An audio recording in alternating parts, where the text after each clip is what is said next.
Hello everybody, welcome back for another video. Hope you're all doing well and that you're all having a great day.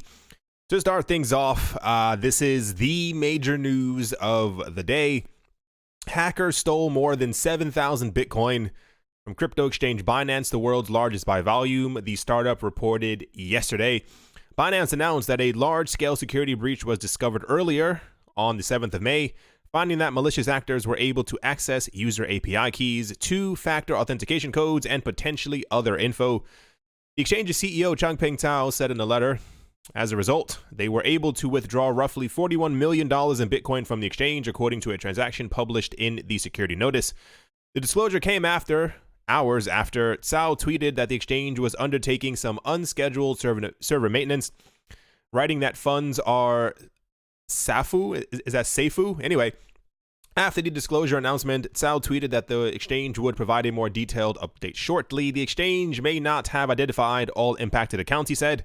And according to Binance's statement, the breach only impacted Binance's hot wallet, which contains roughly 2% of the exchange's total Bitcoin holdings. All of our other wallets are secure and unharmed, he said, adding, and I do quote, the hackers had the patience to wait and execute well-prepared actions through multiple seemingly independent accounts at the most opportune time. The transaction is structured in a way that passed our existing security checks. It was unfortunate that we were not able to block this withdrawal before it was executed, end quote. The withdrawal triggered internal alarms after it was executed, and Zhao said the exchange froze withdrawals following the discovery. While deposits and withdrawals will remain suspended for the next week, trading will be re-enabled though he cautioned that the hackers may still control certain user accounts. Right, so when I woke up, it's really weird. Like when you first wake up and you look at something and like it doesn't kind of make sense and you kind of continue on. And I think I went to another website and I was like, oh, okay, something actually did happen with Binance. I saw a couple of people when I was looking at the comment section this morning. Some people, like, I'll respond back to people, or I'll say hello to people, or I'll give little hearts and stuff. And I saw at least 5 people talking about that they couldn't take their money off of Binance, or that there was some type of unscheduled maintenance, or that there was some type of maintenance going on. I mean, really nothing to me. So apparently this has happened. I assume it is a hacker team. Normally this is how it typically is in situations like this. There's a saying, I can't remember exactly what it is, but it has to do with something like if you're the king, you always have a target on your back. Binance is the largest exchange in the world, so logically people will kind of try to hunt them down. There was also another news story that I don't have in here, where Changpeng Zhao, I guess in a moment of panic, was trying to figure out a way to get the coins back, and he was talking about rewinding the Bitcoin blockchain to be able to get the funds back. But then eventually I saw news that had been posted like right before I made this video where he decided not to do so, or decided not to call or have a call of action to kind of do so. We've had this before for other blockchains when other things have happened with other cryptocurrencies. There have been hacks before towards Ethereum, on Ethereum. People have stolen tons of Ethereum from DAOs, from exchanges, and people have called for a rewind or a soft fork or some type of a fork from where the thing actually was before in order to recover user funds. This has caused other forks and a lot of discrepancies within the cryptocurrency community. I'm pretty sure he's very upset as well. I mean, anybody would be upset if you have a major platform or any type of platform and someone has stole something from you on your platform. Hacks do happen. That's not to say that this is an excuse. It's that we are in the year 2019. Nearly everything that we do is digital. They will eventually happen, and this is why we have a lot of situations where when we talk about the CFTC and the SEC, when they talk about like a proper custody solution, it's because of things like this. I was reading something and they were talking about the what's the word? The impatience of the cryptocurrency community when it comes to why things have taken so long for Bakkt or for the New York Stock Exchange, and it comes down to the fact because of things like this. I mean, $40 million is an incredibly large amount. But when you talk about the billions of dollars that could potentially be flowing through the New York Stock Exchange when people are trading the daily Bitcoin futures, and then they end up having a hack as well, like there aren't hacks right now on stocks and bonds. Like that's not a thing that kind of happens. Like nobody is going to, rather you can't like hack a company and kind of take their bonds. Like you can hack the stock exchange, but you really wouldn't be able to show you can't take someone else's stocks and bonds because all the data is kind of there. You can, however, take someone's Bitcoin or Ether or some other cryptocurrency and then it's yours. So I'm sure this will unfold more as the day ends up going on. Kind of sad that this happened, but I mean, realistically, you have to kind of look at it from a real world perspective. This is just how things are. Anyway, like I said, as the day goes on, I assume we're going to receive more news about this and exactly what's going to be done. Let's move on. Next up, Grin is actually in the news, which is very weird because we never hear about Grin anymore. The developers behind the cryptocurrency project known as Grin have reportedly received an anonymous donation of 50 Bitcoin worth around $300,000. The news, shared during a weekly meeting of developers, is notable as Grin came to the market touting what it called a fair launch, meaning project leaders did not raise any funds via an ICO or a private sale of tokens that would power the technology. This means development of the Grin protocol has been entirely reliant on voluntary donations and crowdfunding, a relatively new cryptocurrency launched back in January. Grin leverages novel technology to obfuscate transaction information, that means to make them private. One developer, Daniel Laneberg, said that the large monetary gift, a really big and heartfelt thanks, will ensure we put that to good use. And they also have the amount that they've actually received in donations. I think it's roughly 123,000. And then another 300,000. So compared to other cryptocurrency projects, they haven't even raised millions, nonetheless tens of millions, nonetheless billions like we've seen from other projects before. Grin is a very interesting coin. I was listening to a podcast a couple of weeks ago, it had to be, and they had one of them was the developer, a developer or someone who's working on the Grin project. Another one was for Beam, which we also don't typically hear about too much anymore. I think a lot of the hype has kind of slowed down. And I think that's, I don't know, I have my own reasons for it. I guess I can talk a little bit about it. Beam I don't even know where to begin. Beam came out as like not a rival to Bitcoin, but more like they said that they wanted to work alongside Bitcoin. But when you really think about how humans work and how money works, it is clear that Beam was Beam was made to kind of usurp Bitcoin, and they were talking about that they wanted to have like a more, not industrial use, but to be like used by companies and stuff like that. This is one of the reasons why I kind of shied away from Beam myself. And then Grin became really popular as well, but then there was a situation that we had a couple of weeks after Grin came out where these really heavy-handed investors started exclusively just mining Grin, and they were getting like tens of thousands of dollars worth of. So I don't know. I assume maybe we'll hear more about them as time goes on, but they both touted themselves as these brand new wonderful things. I tried to get into Grin like from the very beginning, but remember, like they were going for like 20 cents, and then the price went up to like, what was it, like $30 or something ridiculous like that. So there was definitely a huge cash grab, and I think that kind of put a lot of people off of the project. We'll see if we continue to hear about them, but I mean, I've gotten completely off track, but very good news for them that they've received a massive donation. Hopefully they continue. Hopefully they are amazing. Pizza face, blah, blah, blah, blah, blah. Let's continue.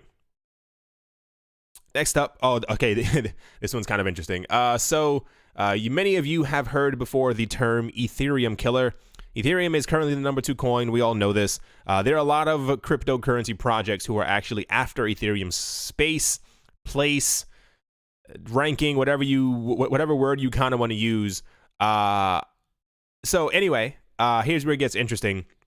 Joseph Lubin, who is the founder of Consensus and also the co-creator of Ethereum, has always been an active participant in the cryptocurrency space. In a recent interview with Tom Shaughnessy of Delphi Digital, Lubin touched upon Ethereum's competition as well as its future plans. The founder was asked whether Ethereum competitors such as EOS, Tezos, and Cosmos were a threat to the network, or if it had anything to worry about. The Consensus official claimed that positive developments anywhere in the ecosystem lift everyone, while at the same time, some projects are intended to be competitive. He said, some projects are focusing on marketing, like Tron and EOS. Both of them have taken the approach of raising a bunch of money and using the fake it till you make it motto. There are definitely other good projects in the space, and many have had close ties to Ethereum from the start. The entrepreneur also spoke about the openness and transparency of the space. focusing on them as key aspects for its successful integration with mainstream technology. In his words, he said, "Open source is our ethos, and we believe it is absolutely necessary. There is a ton of communication and collaboration, and we are all campaigning and marketing or bringing in the best talent to build a better ecosystem." I'm getting worse and worse at reading every single day. My goodness. The Ethereum co-founder stated that in terms of openness, Ethereum has the best technology and technologists. Lubin also claimed that the project was moving faster than ever before, and that Ethereum 2.0 would become more significant than any other project in the cryptoverse. Right. Ethereum was in the news recently after receive a recent survey by the Geber group that Bitcoin Ethereum will be part of its high net worth revenue streams. And I'm not going to read what the guy from the Geber group said. Typically, usually only Vitalik Buterin is open about his dislike for other cryptocurrency projects. It's really weird because mathematically, not saying that they're going to do so, just in terms of reach and closeness, Tron and EOS are probably two of the closer projects that could potentially usurp Ethereum. I believe one more so than the other. It's really, I don't know. It's really weird. I don't know. I think Ethereum's going to make it, but they kind of have to do it. I really hope that Ethereum, that they're not like flapping their wings to talk down about other projects when they really haven't. When it's taken them 2 years to kind of do something themselves. There's been a lot of hype around Ethereum 2.0. Ethereum 2.0 is supposed to be it. Like Ethereum 2.0 is supposed to be the everything killer. Like nothing will be able to stand up to Ethereum. It'll be able to take away the so-and-so of the rest of the world. As of now, Ethereum still doesn't have these upgrades, but it's really weird. I hadn't even really come to terms with the fact that there were at least like 8 different projects who are trying to, why am I smelling food? It's weird. That are trying to take over Ethereum. It's Tron, EOS, Tezos, Cosmos. I want to say, no, Nano's definitely not one of them. Cardano, did I say Cardano? There's so many of them. I don't know if they'll actually be able to make it. Ethereum has an enormous amount of money and support behind them, but only time will tell. So yeah, Mr. Joseph Lubin, show us what you got, because we've all been waiting. And something that shouldn't surprise one single person on this planet, WeChat, the dominant messaging application in China operated by technology giant Tencent, has updated its payments policy that will prevent merchants on the platform from engaging in cryptocurrency-related activities. The messaging app updated its payment service protocol on the 30th of April, indicating that merchants using its service shall not, among other things, either directly or indirectly be involved in any initial coin offering activities or operating virtual currency trading. With the new policy taking effect on the 31st of May, WeChat will terminate its payment services for merchants that are found of violation. However, the policy update did not label crypto-related activities as illegal transactions, a fact misinterpreted by various Chinese crypto media. The new policy could have an impact on over-the-counter traders in China who are using WeChat payments or pay as one of the options for transacting Chinese yuan. Exchanges like Huobi and OKEX, both of their platforms for over-the-counter markets, as well as individual users to place bid and ask orders to exchange fiat to crypto and vice versa. However, it's also important to note that the payment policy update is addressed to merchants on WeChat Pay, referring to account holders who have registered as a merchant to operate users, as opposed to retail individuals. Like I said, no one should be surprised. China is figuring out every single way that they can kind of restrict, stop cryptocurrency, anything from happening within their country. Any type of bleeding that happens, any orifice that's open, that they can put a stop to, they are doing it very, very fast, or at least at their own leisure, as it were. China is just a very weird, odd space. They keep saying that things are legal within the country, but then they kind of put like mini bans on them. For those who don't know, WeChat is kind of it, like the main messaging thing. Within China, of course, there are other options, obviously.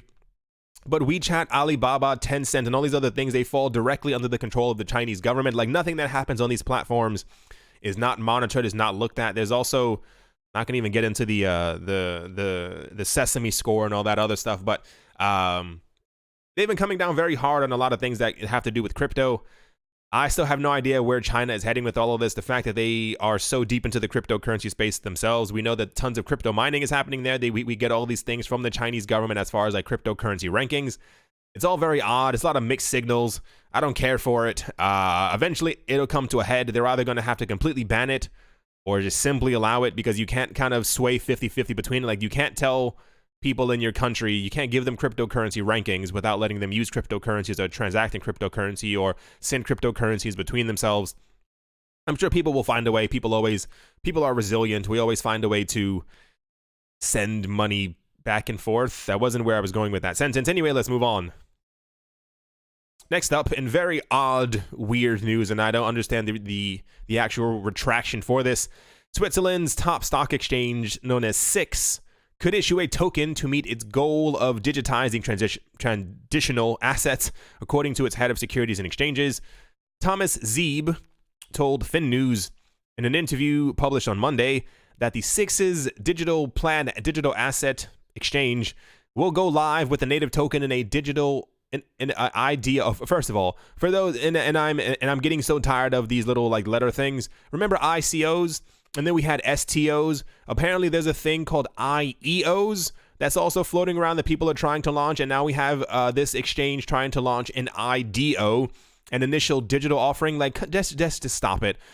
They want to have an IDO in 2020. That would follow a trial expected to be completed late this summer. Zeeb said, "We've got a number of organizations which want to launch tokenized structured project, real estate funds and so on, but it could also be our own IDO or IDO. Whether we begin with more unstructured projects." Okay, I'm tired of trying to read this though. The point is, the stock. So what's really interesting is that this also ties directly into this as well. The Swiss Stock Exchange, about a year ago, give or take a couple of months, announced in 2018 that they were also going to be launching their own cryptocurrency exchange. And now they are talking about that apparently the thing that they were trying to do as far as digitizing traditional assets is apparently has launched on their platform, where they're just trying to pretty much digitize everything so that things are a lot more streamlined. Apparently they're also trying to launch their own token, which I think is a mistake. Everyone keeps doing this. It's not going to work out. I really think that we're in like another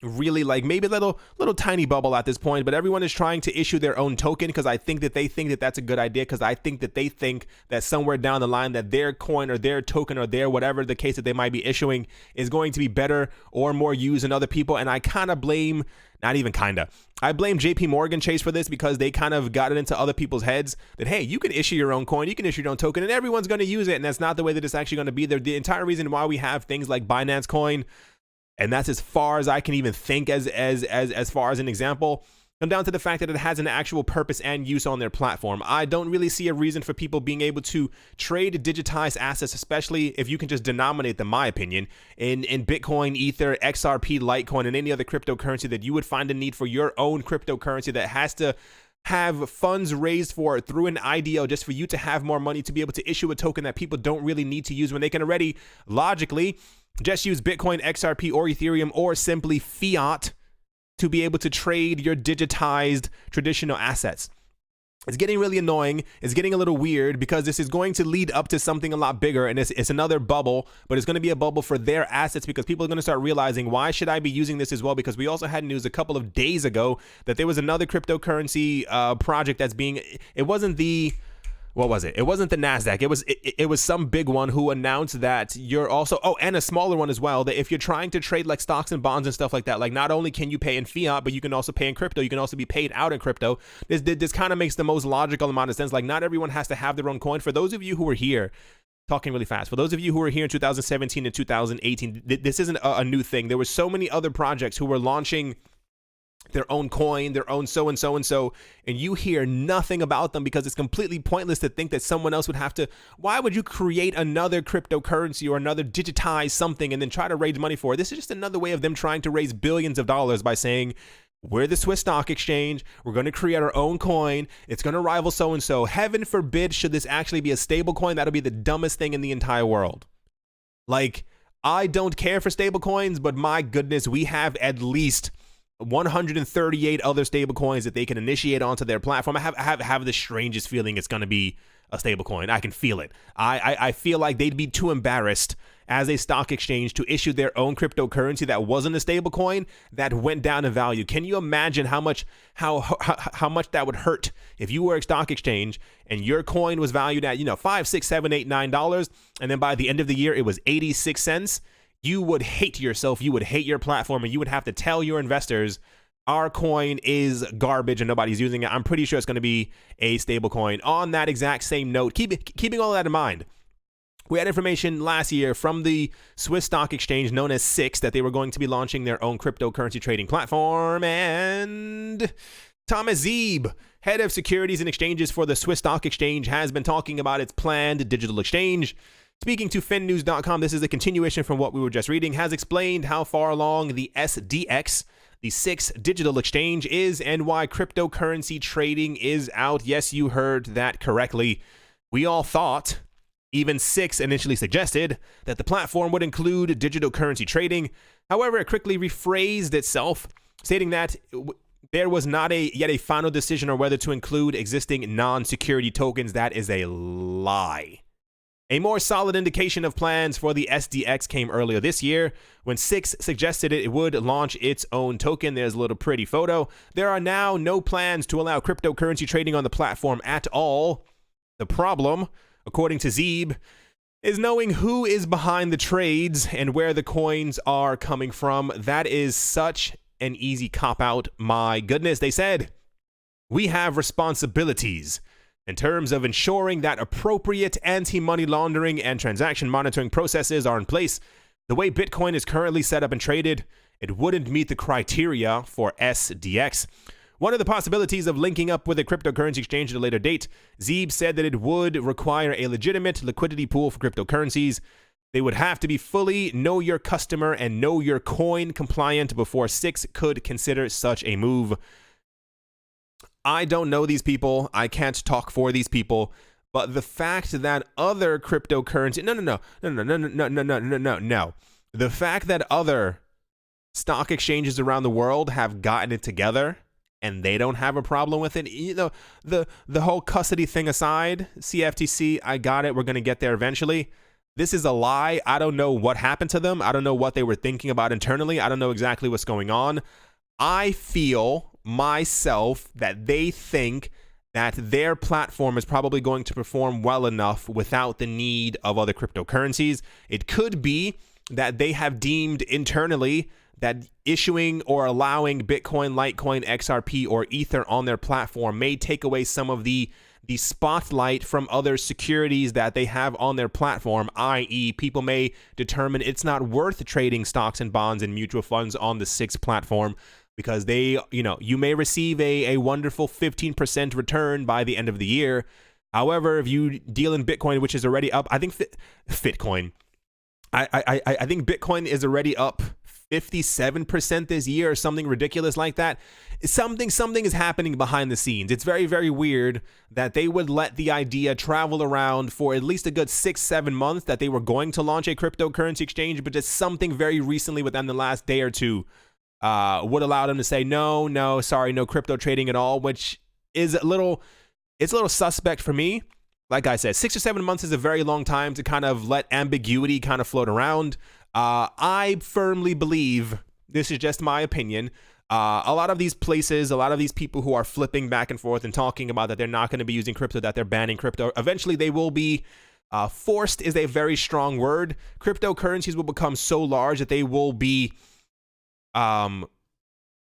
look silly if they don't offer it on their platform as well. I have a very, very, very strange feeling that that's probably exactly the reason why they didn't do it. They may be, I don't want to say that they're afraid of the gains, but there's a lot of talk, like especially when we get into the discussions about people selling off their gold and silver. I know that upsets a lot of people. It's just how the world is. Like, these are the discussions that we're having right now in the cryptocurrency space. People selling off other assets that may be worth a lot or cryptocurrency, putting it into Bitcoin, putting it into Litecoin, putting it into Ether, whatever the case might be. I know this scares a lot of people. And even when we assume sometimes that there are going to be stock exchanges who have already bent the knee, who are already of the mindset that crypto is going to take over. It may not be as easy for them. I'm going to assume by the end of this year, sometime, maybe even by next summer, $50,000, $60,000, $70,000 Bitcoin pending, that a lot of these exchanges will simply announce, oh yeah, we're thinking of adding Bitcoin, exclusively just Bitcoin, to our platform with maybe other digital assets as time goes on, which means that they already have 5 or 6 other digital assets already planned in the background, but they're using Bitcoin as like a little test to see if there's actual real interest, which there is. I don't know. It's all very odd. Just my own personal opinion on the entire subject is a little weird. I'm glad that other, and this is why, you know, say what you want about the New York Stock Exchange. At least they've been giving us weekly updates and they haven't been kind of flip-flopping back and forth. This is a little weak for them. I was kind of excited because within Switzerland, cryptocurrencies are becoming very big. They're used as a payment method. I mean, not all over the place, but you know, you can find places that do accept cryptocurrencies, that do accept Bitcoin. It feels a little weird that one of the richest countries in the world is kind of backtracking on this, because I'm pretty certain they're trying to do this because they want to see exactly how well that their own cryptocurrency will do. Good luck to them. And I will see them trading cryptocurrencies either at the end of this year or sometime next year. Right. That is, right.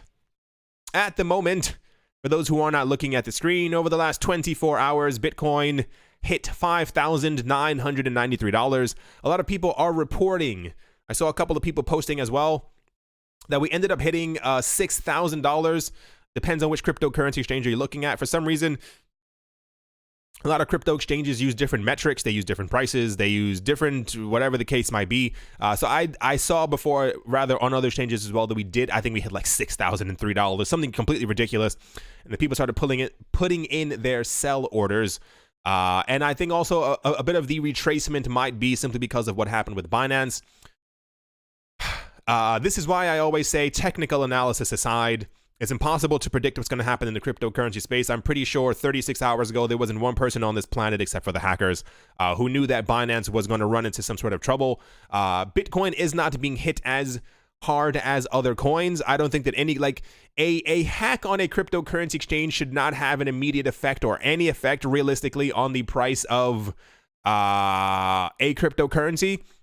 It's like, imagine 5 people running into an Apple store, picking up a whole bunch of computers and phones, putting it into their bags and running out, and then Apple stock goes down by like 15%.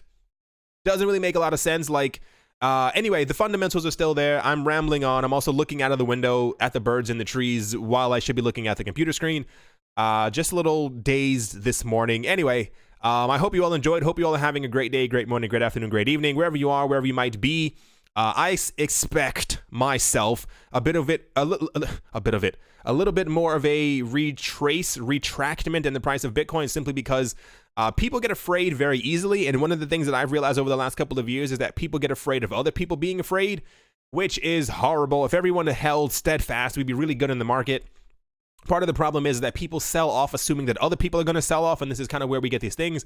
These things, whether you want to believe it or not, are used to shake you out of the market. When you sell, there have been many situations like this before. I've seen so many comments, so many friends have told me the exact same things. In anticipation of other people selling off, they have sold off a little tiny bit, waiting for some type of a further, you know, for Bitcoin to fall back down to 5,400 so that they can buy back in. And the Bitcoin ends up going back up, and then they end up losing their position where they were before, and they have to buy back into Bitcoin with a, you know, less than they had before, because they've had to throw themselves back into the market.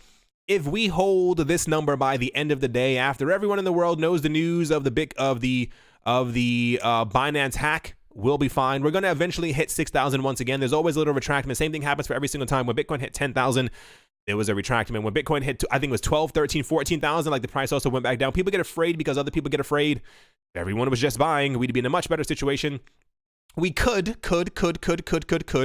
also be in a situation right now. Remember, I told you about a week and a half ago, 2 weeks ago, there was an article, talking really fast. It was an article that we were reading where people were talking about, there were multiple articles. People were talking about that they feel like, air quotes, that altcoin season could be over. That's not to say that all the altcoins are going to perish, but it seems like indicators are showing, according to them and the analysts, that Bitcoin may outperform in the short term other cryptocurrencies. That is to say, that people, in anticipation of hitting 6,000 again, as 6,000 to 6,400 was the golden number that we've been talking about for weeks, that people are anticipating that they could be selling off their altcoins in order to be able to push this money into Bitcoin, expecting further gains. It's a really weird, psychological, kind of weird thing. Anyway, once again, I hope you all enjoyed. As always, there's just so much happening in the cryptocurrency space. Oh yeah, this isn't to be mean to anyone. This is just kind of to explain life. People, I notice, I don't know if they're real accounts, fake accounts. I can't really tell exactly what's going on. I get tons of fake accounts in the comment section. People keep commenting, like whenever I say a word incorrectly and then I like repeat myself or like I correct myself. A lot of people seemingly have a problem with me correcting myself. I correct myself because if I know that I did something incorrect, I try to make sure that I do it correctly so that the next time I kind of get it right. I don't know why that annoys people. That's not going to change in this channel. This is just the way I talk. I talk very fast. I make mistakes. I stumble over words. I go back over them to make sure that I read them correctly so that people listening can actually understand that I gave them the correct news. Because I mean, I don't want to just say something incorrectly and then kind of continue on with the story, and then an hour later somebody's reporting that something that I said happened, which it didn't happen because I said the word incorrectly. It's just how I am. It's just how I'm going to continue to be. I don't really have an answer for for those of you who want me to stop repeating myself. It's just how things are going to be. As always, a very special thank you to my Patreon supporters. They are Professor Wally from Gunbot University, SC Verzely Fine Art, Crypto and Beer Shipmate, Brady Niels, L. Doug, Jared Schneider, Wise Night Owl, Shaolin Fried Rice, Gilliboa Snake, Crypto Joe, Carl Birchenoff, singer-songwriter Mike Savitz, Rai Rai, Gasha Harari, Amy Starsheen, Jeffrey Ramsey, Crip, Nautic, Clara T, Snowden, Crypto Artist Coldy 3D, Nicholas One Earth, One Piece, One Love, Setsuna, Nick Kanaya, Richie Rich the Third, RF Dusty, Cody, Vlad the Impaler, Paxis, Jeremy Fox, Jim Gardner, Minting Coins, Arthur Yaku, Nick Mangelavori, and Anthony Charles. Thank you all an insurmountable amount for your support. I appreciate every single one of you and every single other one of you. You're all excellent. You're all amazing. Thank you all once again for watching and listening, and I will most certainly be talking to you all soon. See you.